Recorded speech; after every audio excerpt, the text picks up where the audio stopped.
Turabasuhuje bene data mugira igitondo cyiza. Uyu ni wa mwanya wacu tumenyereye buri gitondo twigamo ingingo zigize icyigisho cyacu muri iki cyumweru. Muri uyu mwanya rero turi kumwe nanjye Aimable Nshimiyimana na Nzabamwita Pierre. Reka rero mbere yuko dutangira icyigisho cyacu tubanze dusenge. Mubyeyi mwiza, tugushimiye urukundo rwawe ruramukanye natwe muri iki gitondo. Tugusabye imbaraga mvajuru, imbaraga y'umwuka wawe wera, kugira ngo ijambo ryawe tugiye kwiga rihindure imibereho yacu, rihindure imitima yacu, rihindure ubugingo bwacu, maze tube umucyo umurikira amahanga.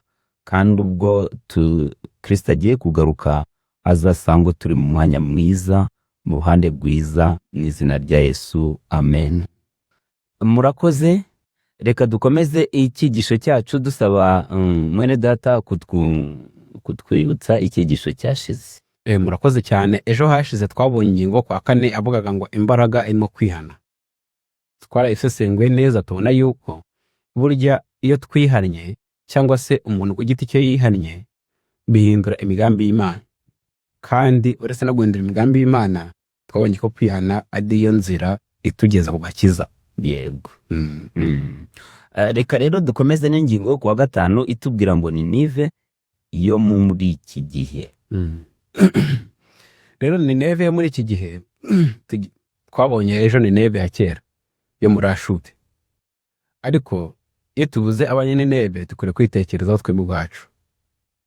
Ariko mbere ko tureba muri iki gihe uko bimeze, mureke turebe ukuntu byaje kugenda bamaze gukizwa. Imana yakijije umurwa wa Nineve ntibarimbuka nk'uko Yona yari yabihanuye. Ese Yona yabyakiriye ati? Yabyakiriye ati muzi kubona atarimbutse? Ese arabyishimiye? Turebe muri Yona igice cya 4 ku murongo wa 2 biza kwa 3. Ariko ibyo bibabaza Yona cyane, ararakara, asenga Uwiteka ati, Uwiteka, si icyo navugaga nkiri iwacu nicyo cyatumye nshoka nkungira i Tarushishi, kuko namenye ko uri Imana igira ubuntu n'imbabazi, itinda kurakara, ifite kugira neza kwinshi, kandi yibuza kugira nabi.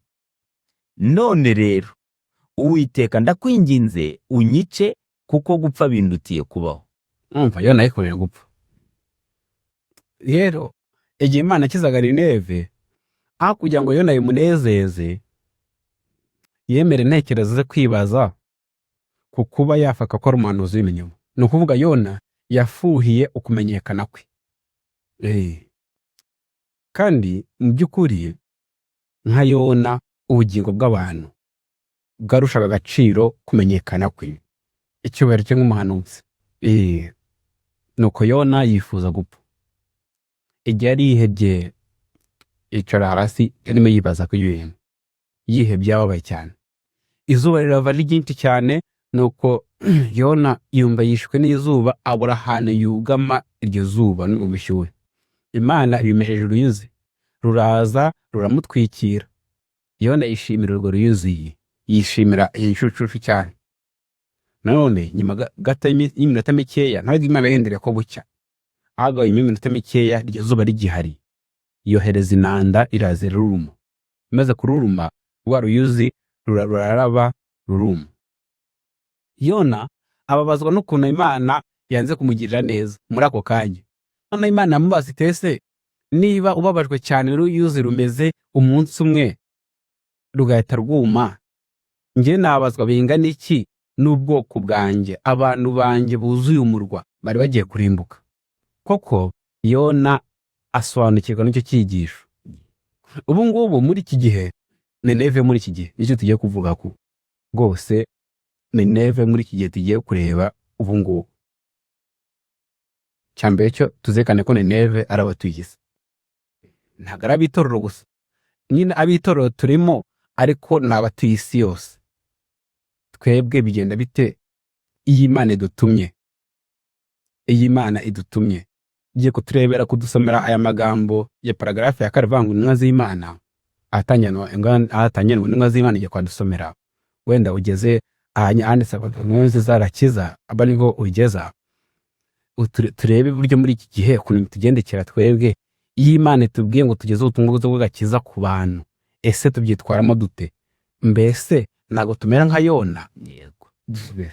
Intumwa z'Imana mu mirwa minini ntizikwiriye gucibwa intege n'ibyaha, ubugome, akarengane n'ibikorwa bibi bahamagarirwa guhura nabyo igihe bashishikarira kwamamaza inkuru nziza y'agakiza. Urakoze cyane.